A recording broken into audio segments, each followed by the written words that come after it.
It's a very good airplane, as you know. It's a technologically advanced airplane. And the experience that we had for the last 5 months was very good. Meaning the airplane has delivered almost all of its promises. The airplane is supposed to be fuel efficient. That was the design. And we have practically proved that this airplane is 20% less fuel consuming. Just to give you an example, this one consumes around 1,300 gallons an hour, and the 767 consumes about 1,600 gallons an hour. So you can see how much this airplane is efficient. And efficiency means to the airline, cost saving, and to the environment, less carbon dioxide, less emission. So it's efficient to the entire society. And as you must have flown or must have tested the features of the 787, bigger windows. As you can see, look at the wing. This is the only new design wing. All other wings are straight, but this one is a little bit curved, which enables the airplane to fly faster and also consumes less fuel. And look at the engine. The exhaust is completely different. Again, it's a new technology. And the body, which is more than 60% composite. And the air system. The air system in the cabin is fresh air. Enables the customer, the passenger, to fly long hours and in humidity, even at 40,000 feet above sea level. So these are completely new technology, new features, which you don't find in the airplane in the world today. What happened is, like any new technology, it takes time to mature. So any new technology airplanes to service will have this kind of problems. Fortunately, we happen to be the launch customers for all these airplanes. Look at the 380 with the Airbus 380. It is gone. It has a lot of technical problems, including engines, cracking wings, and so on. So it is not really unusual to expect this kind of problems. But as I said before, the last couple of weeks with the battery is really a big problem. And as a result of that, the Japanese and the American, especially the American FAA, decided to ground the airplanes temporarily to test the battery. Right now we are in that process. For us, for Ethiopian Airlines, not a serious problem. We have operated 4 airplanes for the last 5 months, and we have flown them totally 5,560 hours. We have flown them the longest range in the world today for that airplane. There are 8 airlines operating the 787 Dreamliners today around the world. We are the only one and the first one to fly this airplane, Washington Addis, which is 11,500 kilometers range, which is the design capacity of the airplane. The average daily utilization of the aircraft in the industry is around 7 hours right now. But we've been flying 14 hours a day. So for us, it has been a success. But there were also some challenges of technical delays. Whenever there are technical problems like component failures, we had taken some time to replace them, causing some delays to our passengers. Apart from that, we never had any serious safety issue on the airplane. No. The Dreamliners that we have, for instance, take the battery. We never had any problem in the battery. So that is something to be investigated now, how this happened with the 2 Japanese carriers and what is the cause. But we never had any battery problem. Most of the carriers have taken a month or 2 months to acquaint themselves with the airplane. So it took them 2 months to put them in a commercial flight, or a month to put them in a commercial flight. That's what we have observed. carriers who have taken delivery in September have been, training their people with the airplane for almost 2 months. But in our case, we took delivery on August 14, and August 15, the airplane was on a commercial flight the next day. This shows the capability and the competency of our pilots and our technicians. They got immediate command of the airplane. And since then, we've been operating successfully with the airplane. Now, following the incidents that took place in Japan and in Boston, and also following the airworthiness directive of the FAA, we had to ground them for precaution and also for inspection, because we are now required by regulation to test the batteries. So that's what we are doing. Now it's no more an Ethiopian issue, it's an industry issue. So the FAA has to figure out to say, okay, this is the directives, these are the procedures that you follow to test the battery and inspect the battery, and when the battery is okay, can fly them with some checklist, or if there is a need to change the battery, it will be changed. So those directives have to come. We are waiting for the FAA to come. When do you think the directive will come? In the next few days. I think it's a big problem for Boeing. Sure, they have manufactured a very good airplane, but they have issues now in their hands to resolve. There are 50 airplanes now grounded all over the world with 8 customer airlines. So it's a huge challenge for Boeing. Do you think they are going to come over this problem? Yeah, they will. I'm sure they will.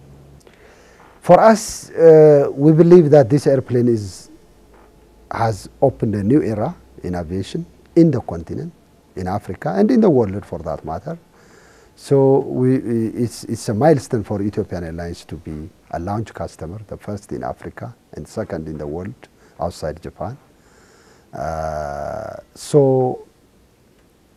It's opening a new chapter for the airline, meaning what we have done so far with the 767s, with the 777s, with the 737s, now this airplane is going to change the way we fly, the way passengers fly in the continent, the way passengers fly in the world. And I think it has been a huge success, not only for Ethiopian Airlines, but also for the nation Ethiopia and the continent of Africa. Because, as you know, Africa is not known for all the good things. It's very unfortunate in the Western media. Africa is projected as a land of poverty, misery, deprivation, famine, war, all the bad things. But for the first time in history with this airplane, we have been put at par with the rest of the world, in fact, ahead of the rest of the world in acquiring this new technology. I think it means a lot for the average African in the continent. What we want to see Africa is to adopt a common policy, a common aeronautical policy, meaning African airlines should have better access to African skies than non-African carriers. Today, this is not the case, and it's a huge problem. For instance, Arik Air is a Nigerian carrier. Ethiopian Airlines is an Ethiopian carrier. There must be a way for both of us to work together to benefit out of the fast growth which is prevailing today in the continent. If we don't do it together, if African countries and African airlines and African civil aviations do not come together, what's happening is Africa is going to grow, air travel is going to grow in Africa, aviation is going to grow, but who will benefit? Non-African carriers. So we will not get the fruits of our growth. Right now, 80% of intercontinental travel between Africa and the rest of the world is controlled by non-African carriers.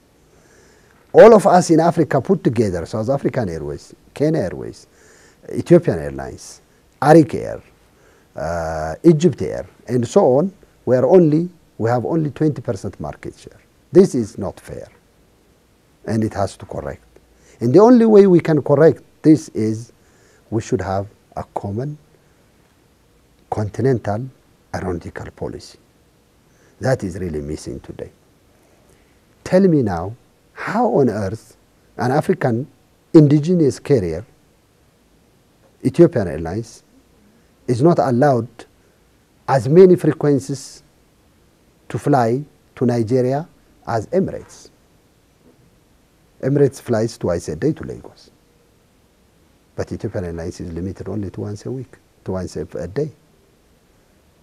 This shouldn't be right. There is a Yamoussoukro Declaration that all African countries have signed and agreed, but putting it in place has been a challenge for the last 20 years. You know, the airline that you see today in Togo called Askai, which is managed and operated by Ethiopian Airlines, and also we have equity share there, is an effort to establish a West African hub. And guess what? Our first priority of West African hub cannot be outside Nigeria. It's the giant of Africa. It's the largest economy in West Africa. And therefore, Nigeria deserves to be a better hub in West Africa because of the economy, the population. It's a very large nation. It was not possible. So now, even now, there must be a way Ethiopian Airlines, with its expertise, with 67 years of experience, with such advanced technology, with our facility here, with the competence that we have, I think we can help the Nigerian aviation sector. But again, we must have confidence between each other in working together. So from our side, we are ready. Yes, we have a plan, and we can implement it anytime when there is readiness from the other side. I think this shows you that we are doing the right thing, and this shows you that the rest of the world or the international community is recognizing what we are doing here. This is a testimony that it is a scorecard for us that what we are doing, what we have been doing is the right thing. For Africa, the last 7 years, the airline has been growing between 20 to 30% per annum. If you see in the airline industry today, especially in Europe and America, the growth rate is less than 5%, if there is any. In fact, there is a decline. But the contrary, Ethiopian Airlines is growing between 20 and 30% per annum compounded. Meaning, in the last 7 years, the airline has grown by 4 or 5-fold, whether it's in fleet or in number of passengers or in facility or in revenue. So the world has started to recognize this. And also, look, it's not only for profit. It's also a carrier which is connecting Africans together and connecting Africans to the rest of the world. Today, as you know, many Nigerians travel to China, to Thailand, to Asia in general, to India, to Dubai, and we have been a very strong bridge connecting the continent of Asia, Middle East with Africa. And that is changing the economic life of Africans. Today, Africans do not have to travel to Europe to visit their neighboring country. It used to be in the past. So I think Ethiopian Airlines has changed this today. It's history. Whether east-west or south, we are connecting the continent with 43 destinations. We're very strong in sub-Saharan Africa. And with the long-range flights now, we fly 28 flights to China per week and 14 flights to Thailand. So we have made travel very easy and affordable for the average African. Naturally, I was very happy, but I think this is beyond me. It is not about me, it's about the 7,000 Ethiopian Airlines employees. They have made me to shine, and it is their tribute, and it is their credit. It's not me, I'm only just a single person. The credit is theirs, and it's their hard work. It's the recognition is for their hard work, for their dedication and love for this airline, and I thank them all. Who do you dedicate the award to? Of course, to all the employees of Ethiopian Airlines, to the Ethiopian family, the board, the management, and the 7,000 people who are really working day and night all over the world under difficult conditions to make this airline shine high in the sky. They see chaos and conflicts. We see community action for good governance. They see poverty and want. We see perseverance and the will to go on. They see economic law. We see the ingenuity and creative spirit of our people. We are AIT News, fresh, authentic views of Africa. How would you rather see the world? AIT News, all sides, all the time.